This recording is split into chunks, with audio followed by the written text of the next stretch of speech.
வணக்கம். இன்னைக்கு உஷா டைரியில் மசாலா பொரி எப்படி செய்யறதுன்னு பார்க்கலாமா? அதுக்கு தேவையான பொருட்கள் ஃபஸ்ட்டு பொரி, உங்களுக்கு எவ்வளோ தேவையோ அவ்வளோ பொரி வாங்கிக்கோங்க.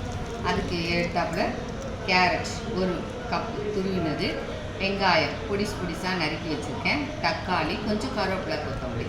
அப்புறம் அதுக்கு மசாலாவுக்கு அந்த மிக்சர் கொஞ்சம் எடுத்துக்கோங்க. ஒரு கப்பு மிக்சர், ஒரு கப்பு வேர்க்கடலை வேக வச்சோ இல்லை வறுத்ததோ ஒரு கப்பு. அப்புறம் கொஞ்சோண்டு லெமன் புழிஞ்சு விட்டுக்கணும். காரத்துக்கு மசாலா தூள், அப்புறம் மஞ்சள் தூள். அவ்வளோதான் தேவையான பொருட்கள். இப்போது எப்படி செய்யறதுன்னு பார்க்கலாம் வாங்க. இப்போ ஒரு பெரிய ஒரு பாத்திரத்தை எடுத்துக்கோங்க. இப்போ அதில் நம்ம பொரியை குட்டிக்கலாம்.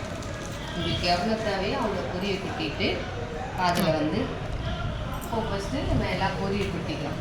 எல்லாத்தையும் உங்களுக்கு எவ்வளோ குவான்டிட்டி தேவையோ, எத்தனை பேரோ அத்தனை பேருக்கு ஏற்ற அளவுக்கு எடுத்துக்கோங்க. எப்படி சேர்த்துன்னு பார்க்கலாம். இப்போது ஒரு பாத்திரத்தை எடுத்துக்கிட்டு அதில் எவ்வளோ தேவையோ, உங்களுக்கு எத்தனை பேர் இருக்கீங்களோ அத்தனை பேருக்கு ஏற்ற அளவுக்கு பொரி எடுத்துக்கோங்க. இப்போ அதுக்கு தேவையான பொருள் ஒன்றுனா நம்ம போட்டுக்கலாம். இப்போது கேரட், துருவிய கேரட்டு ஒரு கப்பு, அதை போட்டுக்கணும். அடுத்தது வெங்காயம். நம்ம கடைகளில் போய் காசு கொடுத்து வாங்கி சாப்பிட்றது நம்ம வீட்லேயே கண் எதிர்க்கே ஃப்ரெஷ்ஷாக காயெல்லாம் நல்லா கழுவி சுத்தம் பண்ணி நல்லா சுத்தமானதாக நம்ம இதுக்கு செஞ்சுக்கலாம். இப்போ அடுத்தது மிக்சர் ஒரு கப்பு மிக்சர், அப்புறம் வேர்க்கடலை ஒரு கப்பு, அதுக்கு தேவையான அளவுக்கு மசாலா, காரம் மசாலா, மஞ்சள் தூள்.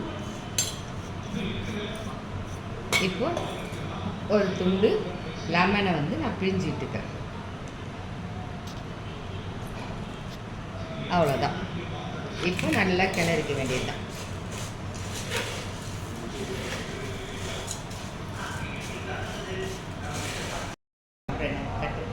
பாருங்க, அவ்வளோதான், மசாலா பொரி தயார். இப்போ சர்வ் பண்ண வேண்டியதுதான். இந்த பாருங்க, எடுத்து நம்ம எத்தனை பேர் இருக்கிறோமோ அவ்வளோ பேருக்கும் சர்வ் பண்ண வேண்டியதுதான். நம்ம மசாலா பொரி தயார். வாங்க சாப்பிடலாம். நன்றி. ட்ரை பண்ணி பாருங்கள். வணக்கம். லைக் பண்ணுங்கள், சப்ஸ்கிரைப் பண்ணுங்கள்.